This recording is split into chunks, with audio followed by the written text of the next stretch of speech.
13वें मुग़ल बादशाह मोहम्मद शाह की कहानी। आज हम आपको मुग़ल सल्तनत के एक और बादशाह की कहानी सुनाने जा रहे हैं जिनका नाम मोहम्मद शाह था, जो मुग़ल सल्तनत के 13वें बादशाह थे। इनका दौर सल्तनत के ज़वाल के आखिरी मराहिल में था, मगर फिर भी इन्होंने अपने तवील अहद में कई अहम फैसले किए। आज की वीडियो में हम देखेंगे कि मोहम्मद शाह का दौर मुग़ल तारीख़ में किस तरह याद किया जाता है और इन्होंने किस तरह इस बुहरान से भरी सल्तनत की बागडोर संभाली। 1719 में मोहम्मद शाह तख्त नशीन हुए। इनका असल नाम रोशन अख्तर था, मगर बादशाह बनने के बाद उन्होंने मोहम्मद शाह का लक़ब इख्तियार किया। इनका अहद एक सियासी बेयकीनी का दौर था, जब सैयद बिरादरान जैसे ताकतवर दरबारी मुग़ल बादशाहों को कठपुतली बनाकर अपनी मर्जी से हुकूमत चला रहे थे। मोहम्मद शाह को भी इन्हीं हालात में बादशाह बनाया गया और इब्तिदा में इनके पास इख्तियारात नहीं थे, मगर जल्द ही मोहम्मद शाह ने अपने इक़्तिदार को मजबूत करने का अज़म कर लिया। मोहम्मद शाह ने इब्तिदा में सैयद बिरादरान की बात मानी, मगर वो दिल से ये नहीं चाहते थे कि इनका अहद भी दूसरे मुग़ल बादशाहों की तरह मुख्तसर और बेअसर साबित हो। 1720 में उन्होंने अपने वफादार दरबारियों की मदद से सैयद बिरादरान को माजूल कर दिया और इनकी ताकत को ख़त्म कर दिया। इस अमल से मोहम्मद शाह ने अपना कंट्रोल कायम किया और मुग़ल सल्तनत पर बराह रास्त हुक्मरानी का आगाज़ किया।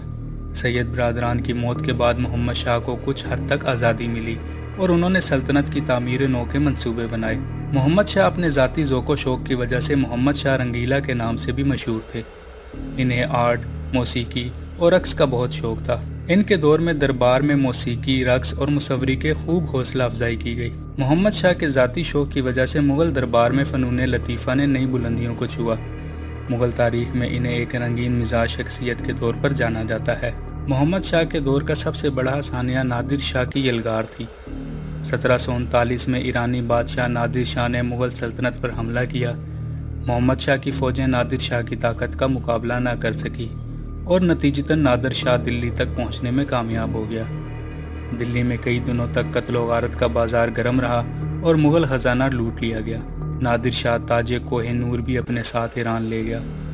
ये हमला मोहम्मद शाह की सल्तनत के ज़वाल में अहम मोड़ साबित हुआ।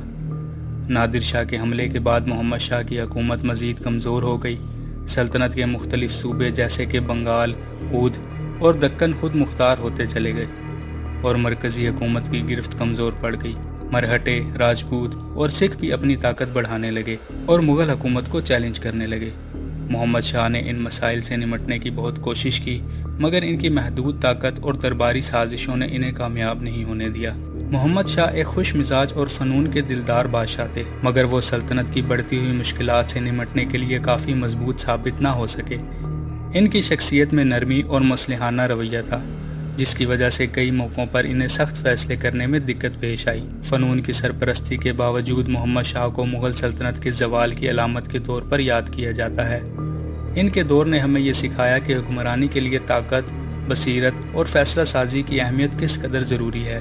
मोहम्मद शाह का अहद एक ऐसे मुग़ल बादशाह का दौर था जो फ़नून से मोहब्बत रखता था, मगर बदकिस्मती से इनके पास अपनी सल्तनत को मुस्तहकम रखने के वसाइल और ताकत नहीं थी। नादिर शाह का हमला और सल्तनत के सूबों की खुद मुख्तारी ने मुग़ल सल्तनत की बुनियादों को मज़ीद कमज़ोर कर दिया और मोहम्मद शाह के बाद भी ये सल्तनत तेज़ी से ज़वाल पजीर हो गई। ये कहानी मुग़ल सल्तनत के 13वें बादशाह मोहम्मद शाह की थी। हमें उम्मीद है कि आपको ये मालूमाती वीडियो पसंद आई होगी। ऐसी मज़ीद वीडियोज़ के लिए चैनल को सब्सक्राइब करें।